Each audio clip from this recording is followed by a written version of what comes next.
In the spring of 1887, in a wind-scoured corner of the Montana Territory called Bitterroot Crossing, a young woman of 18 stood in front of a building everyone in the county had agreed was worthless, and she paid for it with the only coins she had left in the world. The building had burned. Half its roof was gone, the front porch was a ribcage of charred posts, and the sign that had once named it had melted into the wood until no letter could be read. Men passing on the road called it the Dead Store, and they were not unkind when they said it, only certain. The girl who bought it was named Lottie Wren, and 3 days earlier she had been put out of her uncle's house with a carpetbag and a hand tool she had wrapped in flannel so it would not bang against her hip as she walked. What the town did not yet know, and what she did not fully know herself, was that the cellar beneath the scorched floor had been sealed shut, on purpose, by a man who had reason to keep it closed, and that the air inside it had not moved in 11 years. She had not come to Bitterroot Crossing looking for a ruin. She had come because the stage went no farther, and because she had nowhere else that would take her.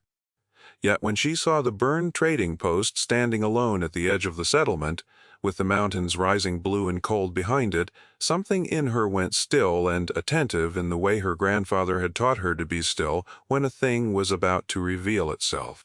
She did not know the building's history.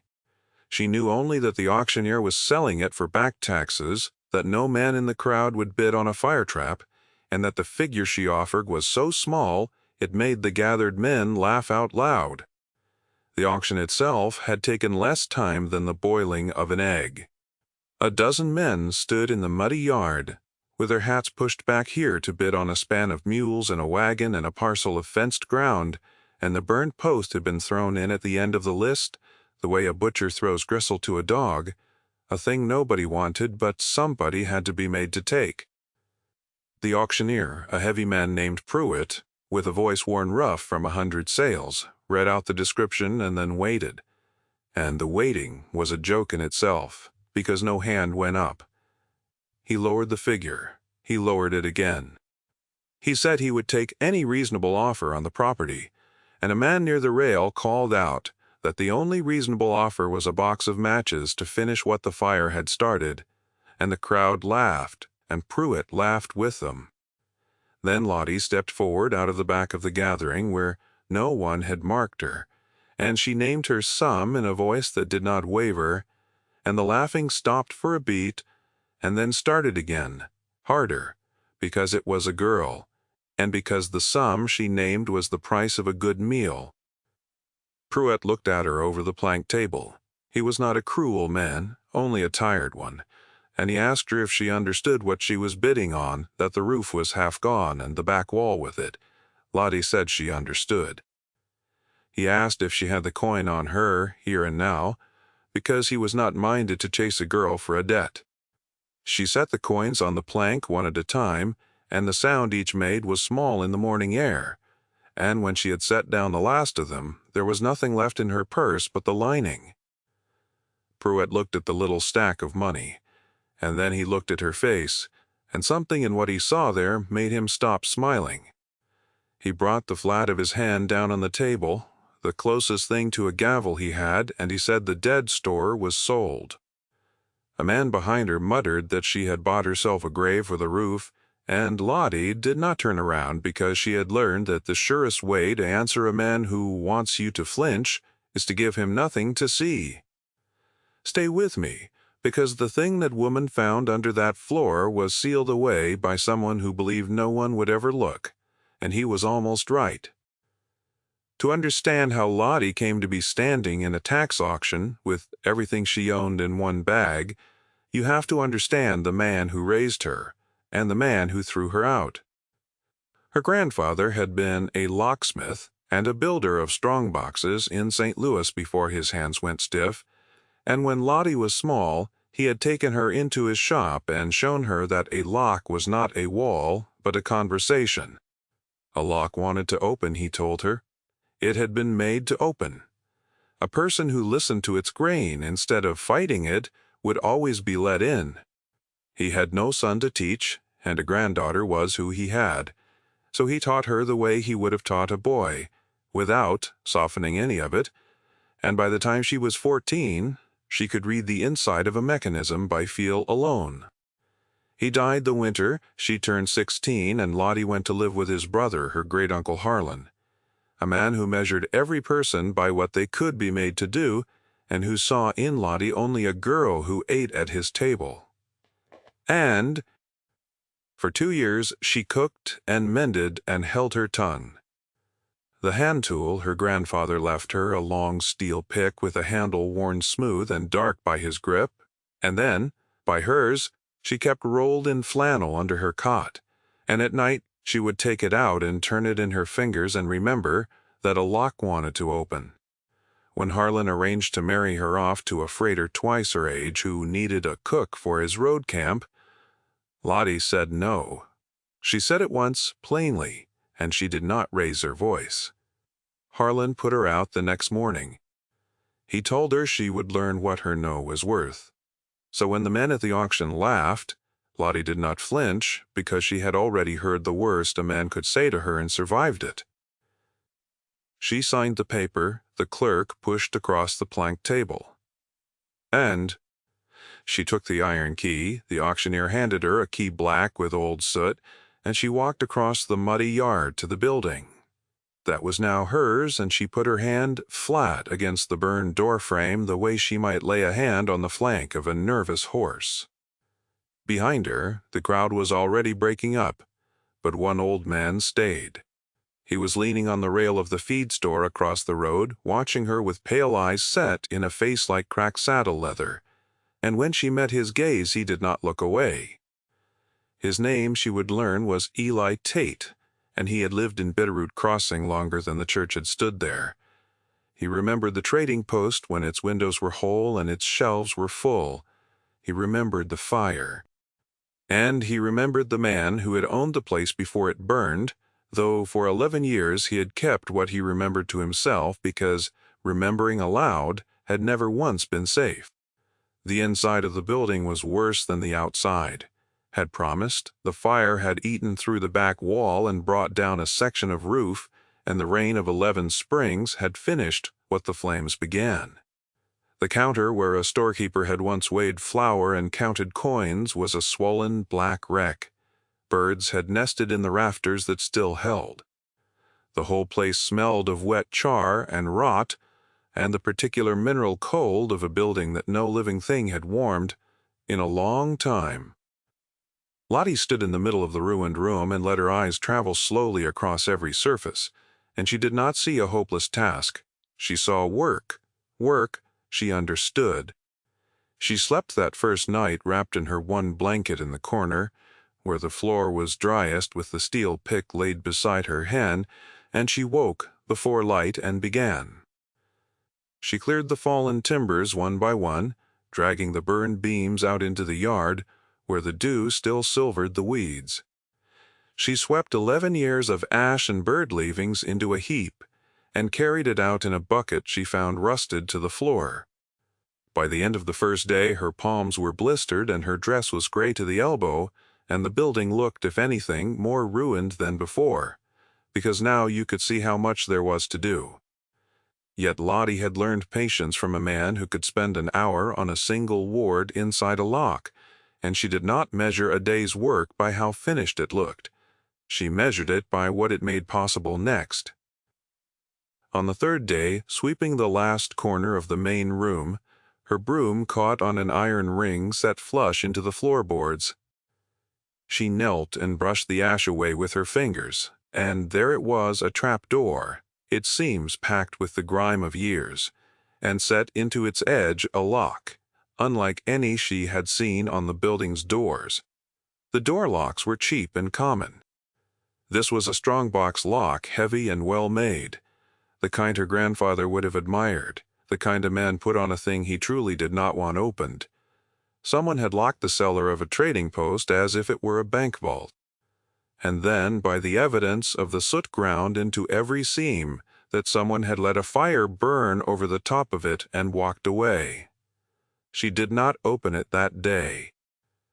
She sat back on her heels and looked at the lock for a long time.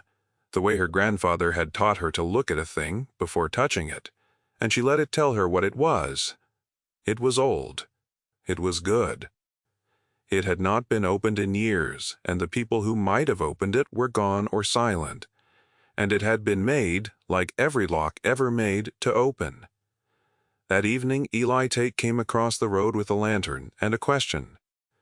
He stood in her doorway and looked at the cleared room and the heap of timbers in the yard, and he said she had done more in 3 days than the building had seen in 11 years.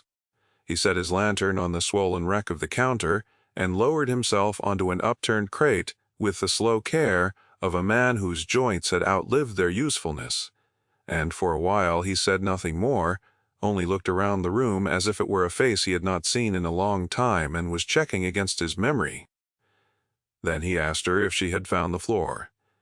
Lottie said she had found a trapdoor with a lock she did not yet understand. Eli was quiet a while. He turned his hat in his hands. Then he told her the name of the man who had owned the post, a trader named Amos Crale who had run the only store for 40 miles and who had also quietly held money for half the homesteaders in the valley because there was no bank closer than the territorial capital and a man had to put his savings somewhere.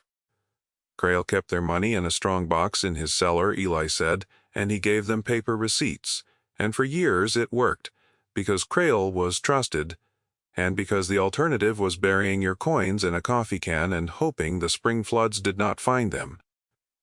Then came the hard winter of 1876, Eli said, and in the spring the trading post burned in the night, and Amos Crale was found dead in the ashes, and the strong box, when the embers cooled, was gone.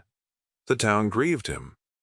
And then the town discovered that the receipts in their kitchen drawers were worth nothing, because the money those receipts promised had burned or been stolen, and there was no one left to ask. Families who had trusted Crale with the savings of a decade were ruined in a season. Some left, some stayed, and never recovered. And a land company out of the capital, Eli said, bought up the failed homesteads cheap, one after another, in the 2 years that followed until half the valley wore a new name on its deeds. Lottie listened to all of it without speaking. When Eli finished, she looked back at the iron ring in her floor, and she said the one thing that mattered. The strong box was gone, Eli had said, and still the cellar was locked. Why would a man lock an empty room and then burn it? Eli had no answer. She watched the question land in his old face, and she saw that in 11 years no one had thought to ask it, because everyone had been told the box was gone, and a town that has been ruined once does not go looking under the floor for more grief. What no one in Bitterroot Crossing had considered in all those years was that the man who told them the strong box was gone might have been the man who took it. Lottie did not sleep much that night. She lay with the steel pick in her hand and turned Eli's story over, and she thought about her grandfather saying that the inside of a lock will tell you the truth about the man who said it, if you are quiet enough to hear. A frightened man sets a lock in haste, and it shows. A thief sets a lock to buy himself time. She wanted to know which kind of man had locked this floor. So, in the gray of the next morning, she lit her lamp, and she unrolled the flannel, and she knelt at the trap door and began to listen to it with her hands. It took her the better part of 3 days. The lock was packed with hardened soot, and the works had rusted in the damp, and a lesser hand would have broken the pick or splintered the door trying to force it. Lottie did neither. She cleaned the keyway first, working a thin oiled rag through it again and again until the lamp showed bare metal where there had been only black crust. She had no machine oil, so she rendered a little fat from a strip of bacon Eli had brought her and let it cool to a soft grease, and she worked that into the mechanism a touch at a time and waited between each one, because oil cannot be hurried into rusted iron any more than trust can be hurried into a frightened person.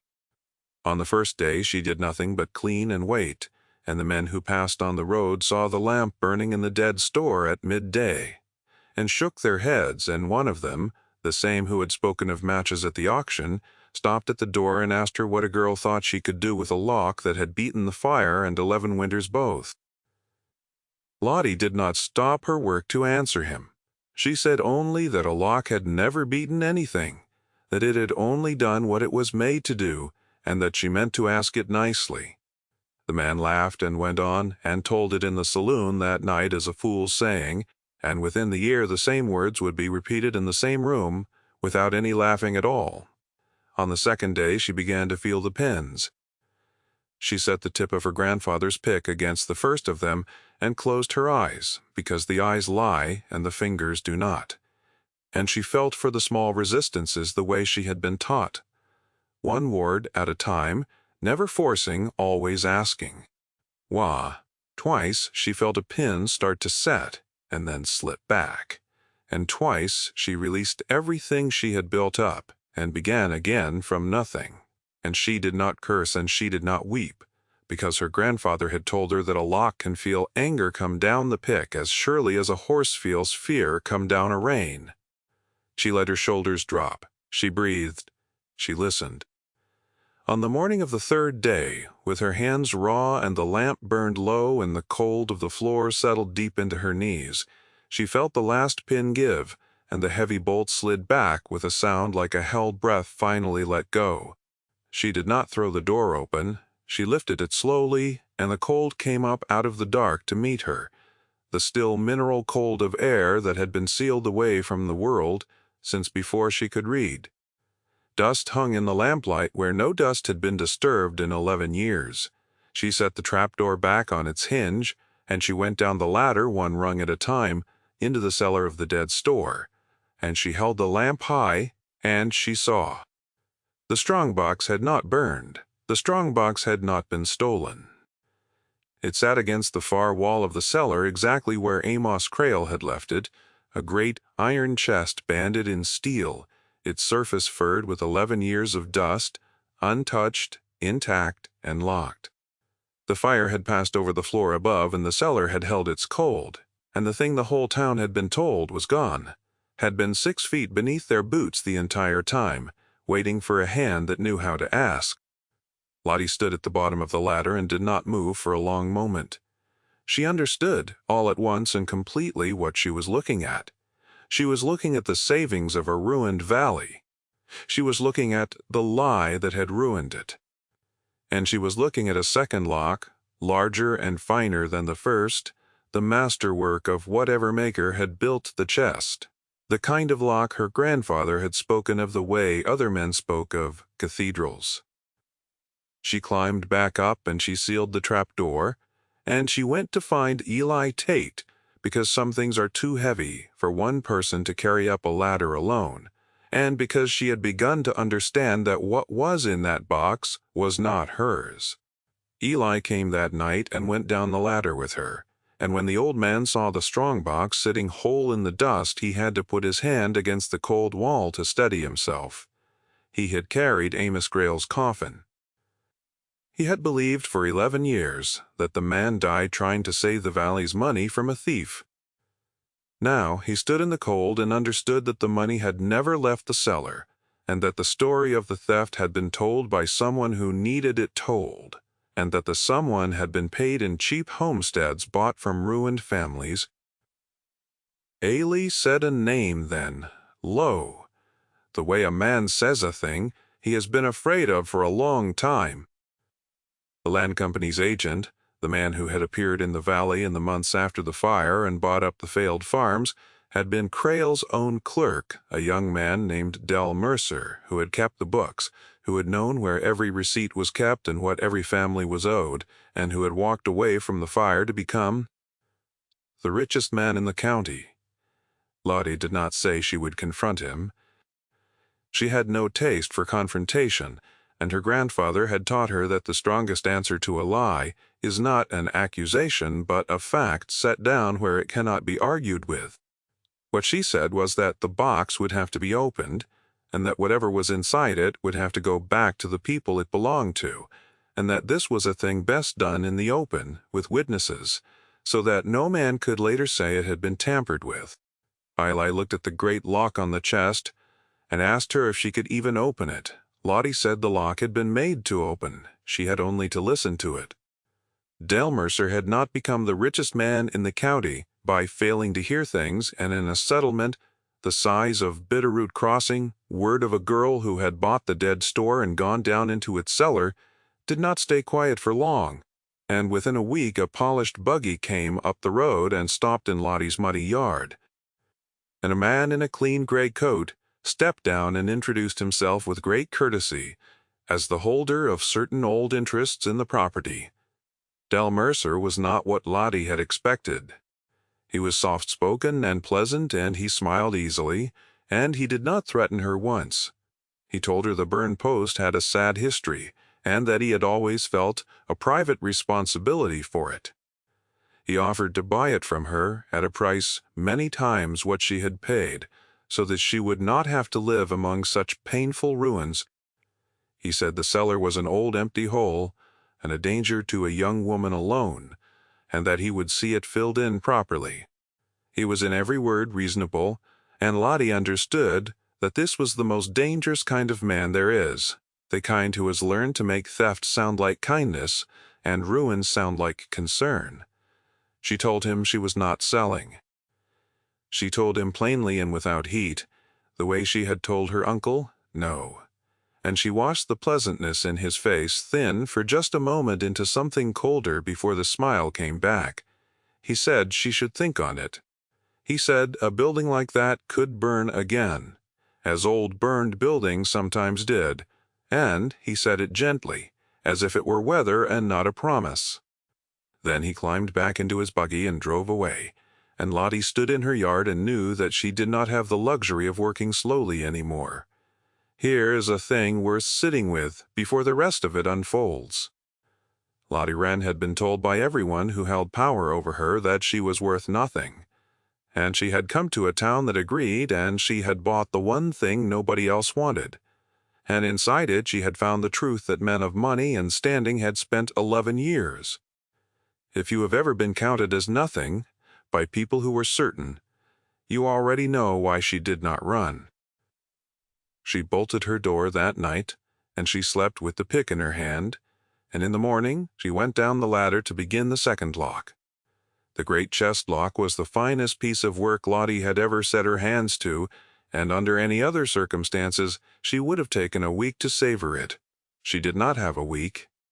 She worked through the day, and into the night, and through the next day, climbing the ladder only to eat and to check that her door was still bolted. Eli kept watch above, an old single-barrel shotgun across his knees that he meant only for warning, sitting in the cleared room so that no one would come down on her unheard. The lock fought her. It had been built by a master to resist exactly what she was doing, and 3 times she felt a pin set false and had to release everything and begin again from nothing, her hands shaking with the strain of holding so light a touch for so long. She thought of her grandfather through all of it. She heard him telling her that the lock was not her enemy, that it wanted to open, that her anger and her fear were the only things that could keep it shut. So she set down her fear the way she would set down a tool she did not need, and she breathed, and she listened. And on the second night, by the light of a lamp, she had refilled twice. She felt the great bolt move under her hands, and the lid of the chest came free. Inside, wrapped in oilcloth against the damp, was the savings of the valley. Not coins, most of it, but the careful paper of a frontier economy. There were canvas sacks of gold and silver coin. Yes, heavy and cold. And there was more that mattered. There was Amos Crail's ledger, his true ledger written in his own steady hand, naming every family and the exact sum each had entrusted to him, dated and totaled and honest. And there were the original deposit receipts, the matching halves of the papers that had been worthless in the homesteader's kitchen drawers for 11 years, here made whole and undeniable. The fire had not destroyed the proof. The fire had been set above a sealed cellar precisely so that everyone would believe the proof had burned. Dale Mercer had counted on ashes to do his lying for him. Lottie understood now why the cellar had been locked and abandoned rather than emptied. Mercer could not carry off a strong box that size in the night without being seen, and he could not open it without Crale's knowledge of the lock which had died with Crale in the fire Mercer set. So he had done the only thing left to him. He had let the town believe the box was gone, and he had built his fortune on the failed farms of the people the box would have saved, and he had trusted that no one would ever again go down into the cold dark under the dead store. For 11 years he had been right. There was one thing more in the chest, beneath the ledger, and when Lottie lifted it into the lamplight, she sat down on the cold floor and was still for a long while. It was a second smaller book, a journal, and in it Amos Crale had written, in the last weeks of his life, that his clerk Del Mercer had been altering the receipts, that money was going missing, and that he, Crale, intended to write to the territorial capital and bring back a federal officer to examine the books. The last entry was dated the night before the fire. Crale had not died trying to save the money from a thief. Crale had died because he was a day away from naming one. Lottie did not weep, and she did not rage. She did what her grandfather had taught her to do with a thing that mattered. She made it safe, and she made it known in that order. With Eli's help, she carried the ledger and the journal and a representative sack of the coin up the ladder, and she did not hide them, and she did not parade them. Instead, she sent Eli on his mule to the territorial capital 2 days' ride, with a letter in her plain, clear hand addressed to the federal land office and the territorial marshal both, laying out what had been found and where, and asking that an officer come to witness the opening of the chest before the assembled town, so that no man could say the thing had been salted or faked. She knew Mercer would come before the officer could. She counted on it.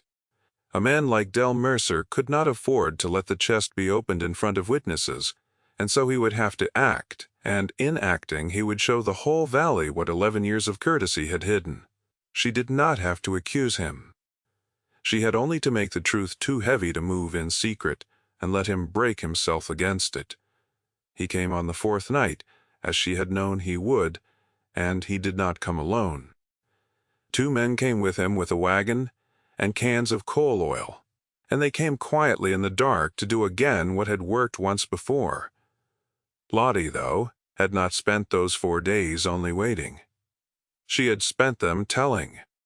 She had walked the valley with Eli and gone to the doors of the old families, the Hadleys and the Bruns and the widow Okerman, whose husband had died, still clutching a worthless receipt, and she had told them plainly that their money had never burned, that it sat whole under the dead store, that Amos Crale had been honest to his last breath, and that the proof was coming up into the daylight whether Del Mercer liked it or not. She had not asked them to fight. She had only asked them to come and watch. And on the 4th night, when Mercer's wagon rolled up to the burned post with its cans of oil, he found the yard full of the people he had ruined, standing silent with lanterns, the widow Okerman in the front of them. And there was nothing for him to burn that 24 witnesses had not already seen. He did not draw a weapon. Men like Mercer rarely do their own violence, and the 2 he had brought melted back into the dark the moment they saw the crowd. Mercer stood in the lantern light in his clean gray coat, and for the first and only time in this story we may step inside the cold counting room of his mind, only long enough to mark the moment he understood. He saw the faces. He saw the old ledger in Eli Tate's hands. He saw the girl he had offered to buy out, standing on the porch of the building he had told her could burn, and he understood that the fire he had trusted for 11 years had kept nothing from her, that the cold cellar had held it all, and that a thing he had buried was now standing in the open with 24 lanterns on it. He turned and walked back to his buggy without a word, and he drove out of Bitterroot Crossing that night, and the valley did not see him again. The federal officer who arrived 2 days later carried a warrant, but by then there was no one to serve it, only the long work of the records to undo what the man had done with paper. There was no gunfight. There was no triumphant speech. There was only the cold, gray morning when the territorial officer, with the town as witness, watched Lottie Wren open the great chest one more time, and the ledger was read aloud at last, name by name, sum by sum, in the plain daylight of the ruined trading post.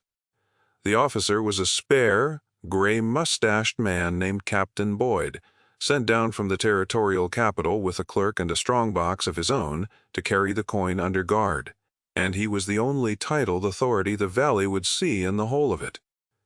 He set Amos Crail's true ledger open on a barrel head in the middle of the cleared room, and he read it in a flat official voice that suited the work, because the facts needed no help from feeling.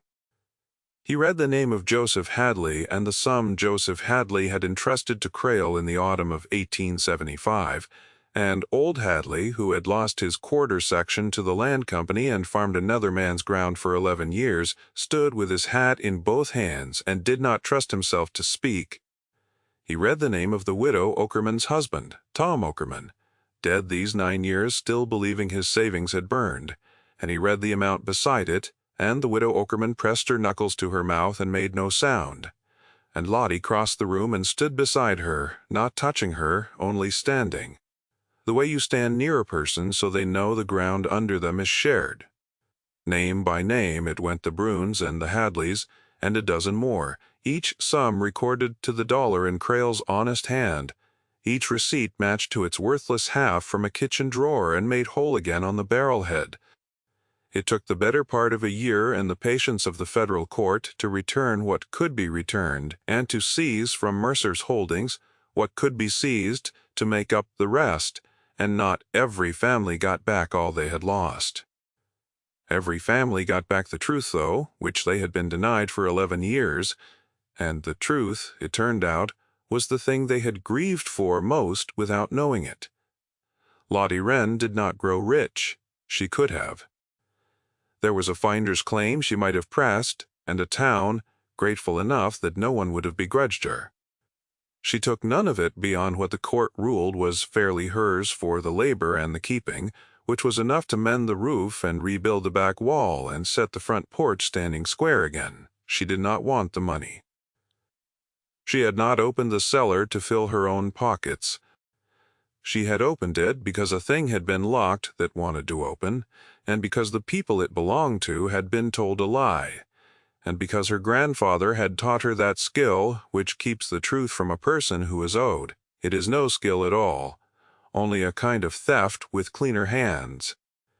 The trading post stood again by the next spring. Lottie ran it, and she ran it the way Amos Crail had, with a true ledger and a fair scale. And in time the same families who had once been ruined under that roof came back to trade beneath it, which says more about Lottie Wren than any speech could. The men who had laughed at her bid at the auction did not apologize exactly, because frontier men of that time and place did not have the words for it. They came, one by one, to buy their flour and their nails from the girl who had bought the dead store for almost nothing. And in the buying there was an acknowledgment that needed no words, and Lottie, who had been taught never to gloat, took it for what it was and said nothing and weighed their flour fair. Eli Tate lived 4 more years, and he spent a good part of them sitting in a chair Lottie set for him on the rebuilt porch, watching the road, telling anyone who would listen the true story of Amos Crail, an honest man, restored to his honesty at last by a girl with a steel pick and a great deal of patience. When Eli died, Lottie buried him beside Crail, because it seemed right that the man who had remembered the truth should rest near the man who had told it, and she had a single word cut into his stone, the word honest, because she had learned by then that it was the highest thing one frontier life could say of another. The cellar she kept. She cleaned it, and dried it, and stored her goods in it, and the great chest she kept, too, emptied now of its sad and heavy cargo, standing against the wall where Crail had left it. She did not lock it. There was no longer anything in it that needed keeping from anyone, and a chest standing open is its own kind of statement in a place where so much had once been locked away. She kept her grandfather's steel pick, the long one with the handle worn smooth and dark by 2 generations of hands, and she kept it not rolled in flannel under a cot any more, but hung on a peg by the cellar door, where she could see it as she came and went. Years later, when she was an old woman herself and the trading post had passed to a niece she had taught the way she had been taught, Lottie would sometimes take the pick down from its peg and turn it in her stiffening fingers, and remember the cold that had come up out of the dark to meet her on the morning she opened the floor. She remembered that the town had called the building dead, and that it had not been dead at all, only sealed, only waiting. She remembered that everyone had been certain and that everyone had been wrong, and that the thing they had thrown away had held the truth that set a valley right. And she remembered her grandfather's voice plainer to her in age than it had been in life, telling her that a lock wants to open, that it was made to open, and that the only person who can never open it is the one who comes at it with a closed hand. If a thing the world had given up on once held the answer that everyone needed, what does that say about the things we are too quick to throw away? Sit with that one a while, and if a story like this is what you came for, there are others of its kind waiting for you. Hear the pick hung by the door until the end. And on the morning Lottie Wren did not come down to open the store, the niece found it there on its peg, exactly where it had always been, worn smooth and dark and faithful, and she took it down, and she held it, and she understood that some things are not inherited so much as kept, the way a truth is kept, until the hand comes along that knows how to ask.